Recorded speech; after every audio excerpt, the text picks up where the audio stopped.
de uma única pegada a um veredito final. O que é preciso para que uma prova realmente tenha valor num tribunal? Hoje, a gente vai desvendar a jornada incrível que uma prova percorre dentro do nosso sistema de justiça. Pois é, não é mágica não. É um processo cheio de regras bem rígidas que começa assim que as primeiras pessoas chegam na cena do crime.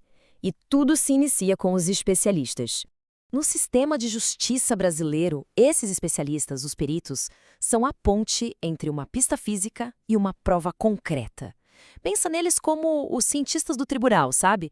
Eles traduzem os vestígios deixados para trás em prova técnica. E existem dois tipos principais: o perito oficial, que é um servidor público, e o não oficial, que é nomeado para um caso específico. Mas olha o ponto crucial aqui. Não importa o tipo, os dois estão sujeitos exatamente ao mesmo padrão de imparcialidade. A lealdade deles tem que ser com os fatos e ponto final. E para garantir essa justiça, a lei cria uma verdadeira barreira de proteção. Qualquer pessoa que já tenha testemunhado ou dado alguma opinião sobre o caso, por exemplo, tá fora, não pode ser perito.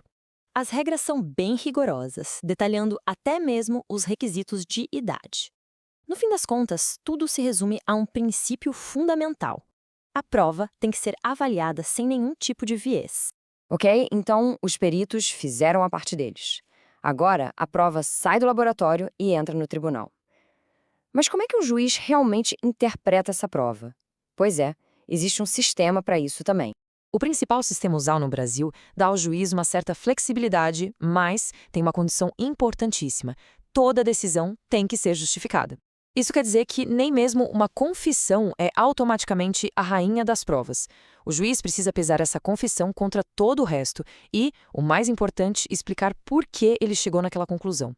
Transparência é a palavra-chave. E esse sistema é bem diferente de outros. Pensa só na prova tarifada, onde a lei dá um peso fixo para cada tipo de prova. É quase uma conta matemática. No outro extremo, tem a íntima convicção, que é usada nos júris populares, onde os jurados podem decidir com base no que sentem, sem precisar explicar o porquê.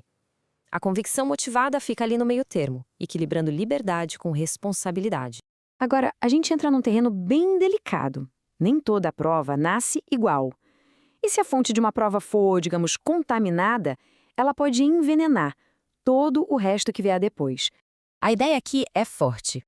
Um único ato ilegal, tipo uma escuta telefônica sem autorização, pode contaminar tudo o que for descoberto a partir dali. Uma montanha de provas, que até poderiam ser válidas, pode ser totalmente descartada, porque a sua origem, a árvore, foi envenenada lá no começo. Mas, como em quase todo no direito, existem exceções. Imagina que os investigadores tinham dois caminhos diferentes para chegar na mesma prova. Se um desses caminhos era ilegal, mas o outro era totalmente dentro da lei, a prova pode ser salva. É a regra da fonte independente.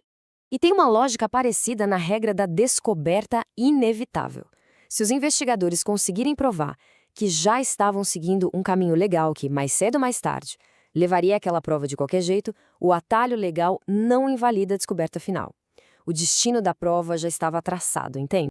Então, para evitar justamente que a prova se torne um fruto envenenado por contaminação ou manuseio errado, a lei criou um processo de rastreamento super rigoroso. É quase como um sistema de entrega de encomendas para a justiça, a famosa cadeia de custódia. E esse processo é uma jornada muito metódica. Começa com o reconhecimento da prova lá na cena e o seu isolamento para não contaminar nada. Depois vem a coleta e o empacotamento cuidadoso, cada item selado individualmente. Cada vez que a prova muda de mãos, isso é documentado, criando um rastro de papel da cena do crime até o laboratório. Depois da análise, ela é guardada em segurança, com todo o histórico rastreado, até ser usada no tribunal ou descartada. Cada elo dessa corrente precisa estar intacto. Uma única transferência que não foi registrada, um lacre que foi rompido, tudo isso levanta uma questão muito séria sobre a integridade daquela prova.